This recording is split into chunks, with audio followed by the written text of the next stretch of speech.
యేసు రక్తమే జయం పరిచర్య. ప్రియ రక్షకుడైన యేసుక్రీస్తు నామమున ఈ ఉదయకాలంలో మీ అందరికీ శుభములు కలుగునుగాక. నేను మిమ్మల్ని చేర్చుకొందును, మీకు తండ్రినే యుందును అని దేవుడు ఇక్కడ వాగ్దానం చేస్తున్నాడు.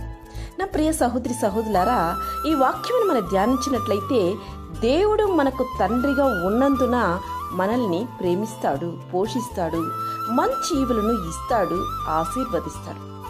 ఆ మాత్రం కాదు, మన పాపములను కూడా క్షమిస్తాడు.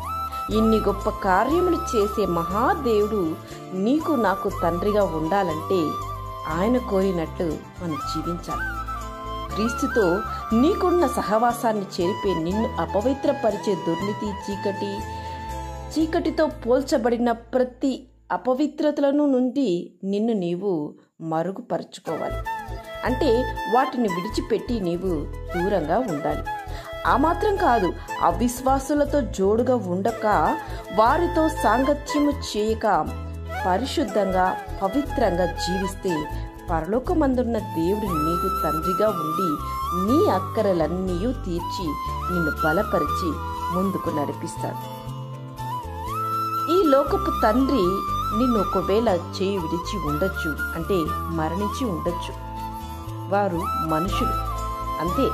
కానీ నిన్ను ఎన్నడూ చేయి విడవని, నిన్ను ఎన్నడూ కూడా ఎడబాయని దేవాది దేవుడు నీకున్నాడు. తల్లి గర్భమునందు నీవు రూపింపబడక మునుపే నిన్ను తన స్వరూపమందు తన కొరకు ఏర్పరచుకున్న ఆ పరమ తండ్రి నీకున్నాడు. కనుక ఆ తండ్రికి నీవు ఇష్టడుగా, ఆ తండ్రి యొక్క అడుగుజాడల్లో నీవు జీవించాలి. యెహోవా తమకు దేవుడు కాగల జనులు ధన్యులు.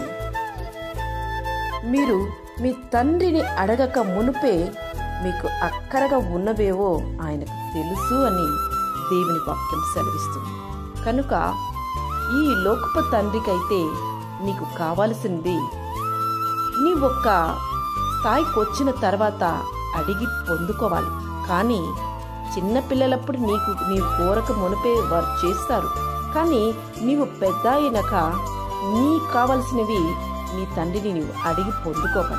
కానీ ఈ పరలోక తండ్రి నీవు అడగక మునుపే నీ అక్కరలన్నీ ఎరిగి నీకు కావలసిన సమయానికి నీ చెంత చేర్చు ఆ పరమ తండ్రి ఉన్నాడు. కనుక నీవు దేని గురించి చింతపడకు. ఒకవేళ ఈ లోకపు తండ్రి నీకు లేకపోయినా ఆ పరమ తండ్రి నీకున్నాడని సంతోషముతో ఆయన వైపు చూడు.